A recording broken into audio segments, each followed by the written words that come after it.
राधे राधे दोस्तों, कैसे हैं आप सब। दोस्तों, आज के इस वीडियो में हम आपको एकादशी के बारे में बताएंगे और कथा भी सुनाएंगे। ज्येष्ठ मास की एकादशी को अपरा एकादशी कहते हैं। दोस्तों, एक बात मैं बताना चाहती हूँ कि कोई भी एकादशी बड़ी और छोटी नहीं होती है। हर एकादशी अपने आप में ही बहुत बड़ी एकादशी है। हर एकादशी का अपना ही एक अलग ही महत्व है। हर एकादशी को हर प्राणी को व्रत रहना चाहिए।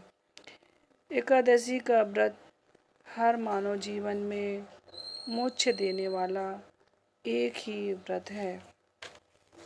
हर माह में 2 एकादशी आती है। ये एकादशी अपने नाम के अनुसार अपार धन को देने वाली है।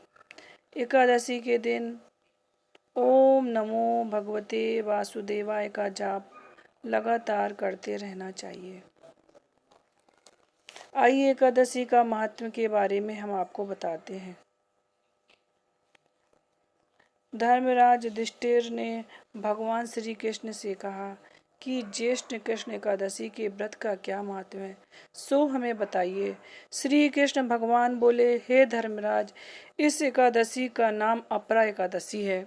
इस व्रत को करने से सब पाप छूटकर महान सुख को भोगता है।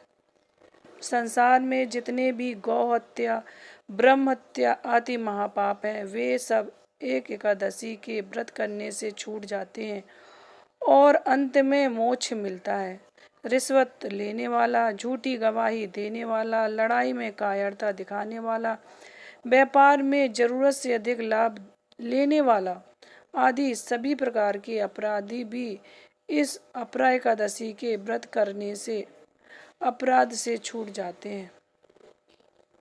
पुष्कर, प्रयाग, काशी आदि तीर्थ स्थानों में स्नान करने तथा स्वर्ण दान, गोदान, भूदान करने से जो फल मिलता है वह इस अपरा एकादशी के करने से मिलता है। विधि विधान से इस व्रत को करने से भक्त पर भगवान प्रसन्न होकर सुखों की वर्षा करते हैं। इसलिए सब सुखों को पाने के लिए अपरा एकादशी का व्रत करना चाहिए। आइए हम आपको एकादशी की आप कथा सुनाते हैं।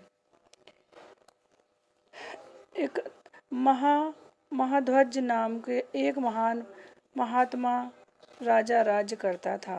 उसके राज्य में प्रजा हर हाल में सुखी थी, पर महिध्वज का छोटा भाई ब्रजध्वज बड़ा ही क्रूर, अधर्मी और अत्याचारी था।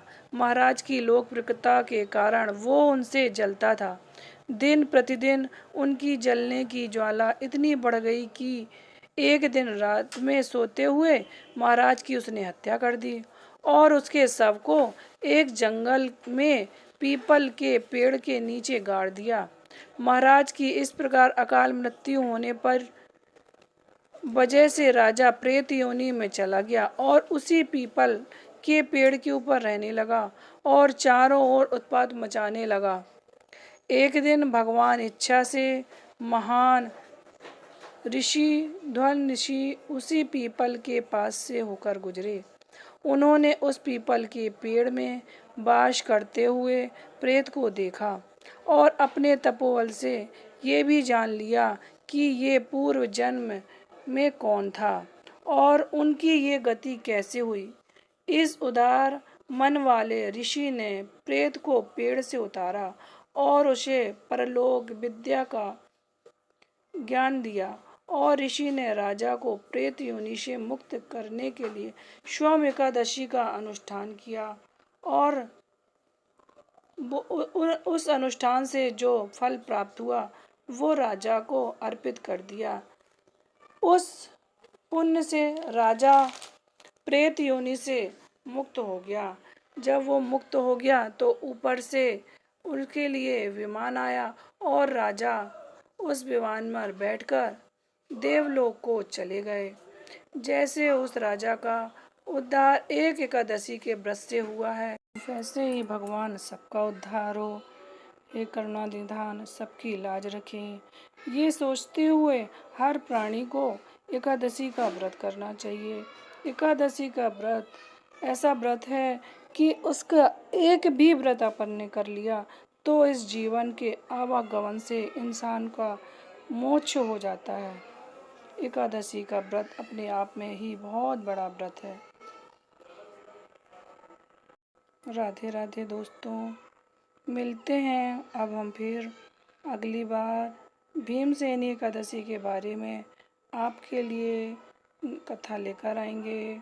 बताएंगे कि भीमसेनी व्रत क्यों और कैसे रहना चाहिए। राधे राधे दोस्तों, अगर हमारी जानकारी अच्छी लगी हो तो प्लीज़ हमारे चैनल को लाइक सब्सक्राइब कीजिएगा। राधे राधे दोस्तों।